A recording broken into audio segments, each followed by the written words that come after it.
இன்னைக்கு மார்னிங் நம்ம ஒரு வீடியோ பார்த்துருக்கோம். ஈரானுக்கும் இஸ்ரேலுக்கும் பார்த்தா மிகப்பெரிய போர் நடந்துக்கிட்டு இருக்குது. அதில் பார்த்தீங்கன்னா இப்போ முடிவே வராத அளவுக்கு பார்த்தா சண்டை போய்கிட்டு இருக்குது. அமெரிக்காலாம் உள்ளே வந்துட்டாங்க, ரஷ்யாலாம் உள்ளே வந்துட்டாங்கன்னு பார்த்துருப்போம். அதுவே இப்போ பார்த்தீங்கன்னா தலைகீழாக நடந்துக்கிட்டு இருக்குது. அதாவது பார்த்தீங்கன்னா போர் நிறுத்தத்தை பற்றி பார்த்தீங்கன்னா அமெரிக்காவோட அதிபரான டொனால்ட் ட்ரம்ப் பேசிக்கிட்டு வரதா பார்த்தா நியூஸ் வந்துக்கிட்டே இருக்குது. அது என்ன நியூஸ்னா, அமெரிக்கா கூட சேர்ந்து இஸ்ரேல் பார்த்தீங்கன்னா பயங்கரமான குண்டு அணுசக்திலாம் எடுத்து ஈரான் மேலே அடிச்சுக்கிட்டு இருந்தாங்க. அதுவே இப்போ இஸ்ரேல் என்ன பண்ணிட்டாங்கன்னா, நாங்கள் சண்டையை நிறுத்துறோம், இந்த ஒரு போரை பார்த்தீங்கன்னா முடிவுக்கு கொண்டு வந்துடலான்னு பார்த்தா சொல்லியிருக்காங்க. இதை பற்றி நான் உங்களுக்காக சொல்ல போகிறதுல ரொம்பவும் எக்ஸைட்டடாக இருக்கேன். ஸோ நம்ம சேனலை நீங்கள் சப்ஸ்கிரைப் பண்ணாமல் பார்க்குறீங்கன்னா சப்ஸ்கிரைப் பண்ணி வச்சுட்டு வீடியோக்கு லைக் கொடுத்துட்டு உங்கள் ஃப்ரெண்ட்ஸாக ஷேர் பண்ணிட்டு வாங்க வீடியோக்குள்ளே போகலாம். நிறைய பேர் சப்ஸ்கிரைப் பண்ணாமல் பார்க்குறீங்க, கொஞ்சம் வருத்தமாக இருக்குது, மறக்காமல் பண்ணிட்டு பாருங்கள். வாங்க வீடியோக்குள்ளே போகலாம்.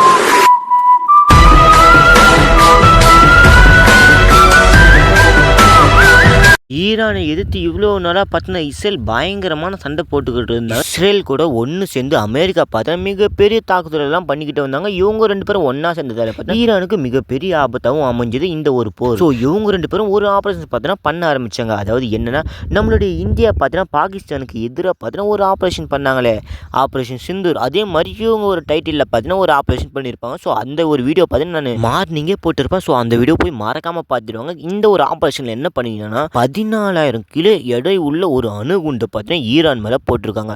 நம்ம நார்மலாக ஒரு 500 கிலோ எடை உள்ள ஒரு அணுகுண்டை போட்டாலும் எவ்வளோ பெரிய டேமேஜை கொடுக்குதுன்னு நம்ம எல்லாருக்கும் தெரிஞ்ச விஷயம். அதுவே 14,000 கிலோ எடை உள்ள 1000 இல்லை 2000 இல்லை 14,000 கிலோ எடை உள்ள இந்த ஒரு அணுகுண்டை பார்த்தீங்கன்னா போட்டிருக்காங்க. ஸோ ரொம்பவும் டேமேஜ் ஆகிருக்கு ஈரான். என்ன நாங்கள் மட்டும் அடி வாங்கிக்கிட்டே இருக்கணுமா, நீங்கள் மட்டும் எங்களை அடிச்சுக்கிட்டே இருக்கணும்னு சொல்கிற மாதிரி தான் ஈரான் பார்த்தீங்கன்னா அவங்களால முடிஞ்ச தாக்குதலை பார்த்தீங்கன்னா பண்ணிக்கிட்டு வந்தாங்க. ஸோ ரொம்ப பவர்ஃபுல்லான அணுசக்தி தயாரிக்கிறதுல ரொம்பவும் ஸ்பெஷலிஸ்டான இடம்னா ஈரான். ஸோ அவங்ககிட்டயும் பார்த்தீங்கன்னா அணு ஆயுதங்கள் நிறையவே இருக்குது. அதை வச்சு பார்த்தீங்கன்னா இஸ்ரேலை பார்த்தீங்கன்னா மிரட்டிக்கிட்டு வந்துட்டாங்க. ஸோ அதனால தான் இந்த ஒரு போரே பார்த்தீங்கன்னா ஆரம்பிச்சிச்சு. இதட்ட பார்த்தீங்கன்னா இந்த ஒரு போர் பார்த்தீங்கன்னா 12 நாட்களாக பார்த்தீங்கன்னா நடந்துக்கிட்டு இருக்கு. ஜூன் 14ஆம் தேதி ஆரம்பித்த இந்த ஒரு போர் பார்த்தீங்கன்னா இன்னைக்கு ஜூன் 24 நடந்துக்கிட்டு இருக்கு. அதில் போரை முடிவுக்கு கொண்டு வரதா பார்த்தீங்கன்னா இஸ்ரேல் சொல்லியிருக்காங்க. அதாவது பார்த்தீங்கன்னா இவ்வளோ நேரம் இல்லாதையும் பொல்லாதையும் பார்த்தீங்கன்னா பண்ணிவிட்டு இஸ்ரேல் பார்த்தீங்கன்னா இப்போ நாங்கள் போரை வாபஸ் வாங்கிக்கிறோம், அதாவது பார்த்தீங்கன்னா போரை பண்ணுறதை நாங்கள் நிறுத்துறோன்னு பார்த்தா இப்போ அவங்களே முன் வந்து சொல்லியிருக்காங்க. இதுக்கு ஒரு முக்கியமான காரணம் யுஎஸ்ஏவோட பிரசிடென்ட்டான டொனால்ட் ட்ரம்ப்பாக இருக்கலாமோன்னு நான் நினைக்கிறேன். உண்மையாக தான் சொல்கிறேன்னு கேட்டிங்கன்னா, இன்றைக்கி மார்னிங் தான் போற ஆரம்பிச்சாங்கன்னு வீடியோ போட்டு அதுக்குள்ளே பார்த்தா முடிவுக்கு வந்துடுச்சான்னு கேட்டிங்கன்னா அதுதான் நடந்துக்கிட்டு இருக்கு இங்கே. அதாவது பார்த்தீங்கன்னா பிரதமர், இஸ்ரேலோட பிரதமர் அவங்க என்ன சொல்லியிருக்காங்கன்னா, நெதன்யாகு இவங்க பார்த்தீங்கன்னா என்ன சொல்லியிருக்காங்கன்னா, ஸோ ட்ரம்ப் இருக்கிறதுனால பார்த்தீங்கன்னா அவங்களோட சம்மதத்துடன் பார்த்தீங்கன்னா இந்த ஒரு போர் பார்த்தீங்கன்னா முடிவுக்கு கொண்டு வரது பொறுத்தா சொல்லியிருக்காங்க. இந்த ஒரு போர் நடக்கிறதுனால பார்த்தீங்கன்னா மத்திய கிழக்கில் இருக்கிற நாடுகள் ரொம்பவும் பார்த்தீங்கன்னா பதத்தட்டத்தில் இருக்காங்கன்னா, ரொம்பவும் பயத்தில் இருக்காங்கன்னா. ஏன்னா நம்ம நாட்டுக்கு எதனா வந்துருமோன்னு பார்த்தீங்கன்னா கொஞ்சம் ஃபியர் இருக்க தான் செய்யும். ஸோ அதனாலே பார்த்தீங்கன்னா நிறைய பேர் இந்த ஒரு போரை ஸ்டாப் பண்ணி அவன் பார்த்தீங்கன்னா பேசிக்கிட்டு வராங்க. ஸோ பல நாட்கள்லேருந்து பார்த்தீங்கன்னா இன்னமும் பல எதிர்ப்புகளை பார்த்தீங்கன்னா தெரிவிச்சு தான் வந்தாங்க இந்த ஒரு போரை பொறுத்த வரைக்கும். அமெரிக்காவோட அதிபரான டொனால்ட் ட்ரம்ப் அவங்க என்ன சொல்லியிருக்காங்கன்னா, 2 நாட்டு பிரசிடென்ட்டும் நாங்கள் வச்சு பேசிட்டோம். ஸோ அவங்க 2 பேரும் என்ன சொல்லிட்டாங்கன்னா, ஸோ இந்த ஒரு போரை நிறுத்த போகிறதா சொல்லிட்டாங்கன்னு பார்த்தீங்கன்னா அவங்க ஒரு ட்விட்டரை பார்த்தீங்கன்னா இப்போ வெளியிட்டு இருப்பாங்க. ஸோ இது வேறு லெவல் அப்டேட்டாக இருக்குது. இப்போ தான் பல நாடுகள் பார்த்தீங்கன்னா சந்தோஷத்தில் இருக்காங்கன்னு சொல்லணும். இவ்வளவு நேரம் அடி வாங்கிக்கிட்டு இருந்த ஈரான் பார்த்தீங்கன்னா சரி நாங்களும் நிறுத்துறேன்னு பார்த்தீங்கன்னா சொல்லியிருப்பாங்க. என்னதான் போரை நிறுத்துருவேன்னு சொல்கிறானோ ஈரான், ஆனால் அது உண்மையாக இல்லையான்னு பார்த்தா பல பேருக்கு குழப்பமாக தான் இருக்குது. ஏன்னா இவங்க பார்த்தா இவ்வளோ நாளாக அடி வாங்கிக்கிட்டு இருந்தாங்க, இதுக்கு ரிட்டர்ன் கைமாறு தரணும்ல.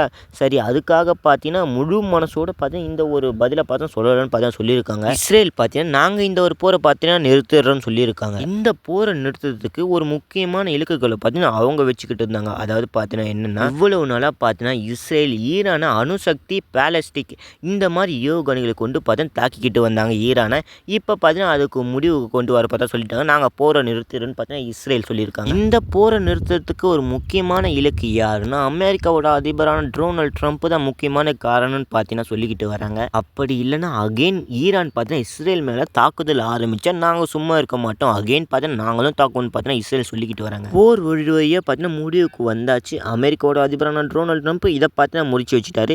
இஸ்ரேலுக்கும் ஈரானுக்கும் பார்த்தீங்கன்னா இனிமேல் சண்டை வராதுன்னு நான் நினைக்கிறேன். அப்படி சண்டை வந்தால் அகைன் பார்த்தீங்கன்னா இந்த மாதிரி ஒரு பெரிய பேர் வரதுக்கு நிறையவே வாய்ப்பு இருக்குது. இந்த ஒரு வீடியோ அனுப்பிச்சு நீங்கள் என்ன சொல்ல போகிறீங்கன்னு மறக்காமல் கமெண்ட்டில் சொல்லிட்டு இந்த ஒரு வீடியோ பிடிச்சா லைக்காக கொடுத்துட்டு உங்கள் ஃப்ரெண்ட்ஸையும் ஷேர் பண்ணிட்டு சந்திர சப்ஸ்கிரைப் பண்ணி வச்சுங்க. அடுத்த வீடியோவில் சந்திக்கலாம்.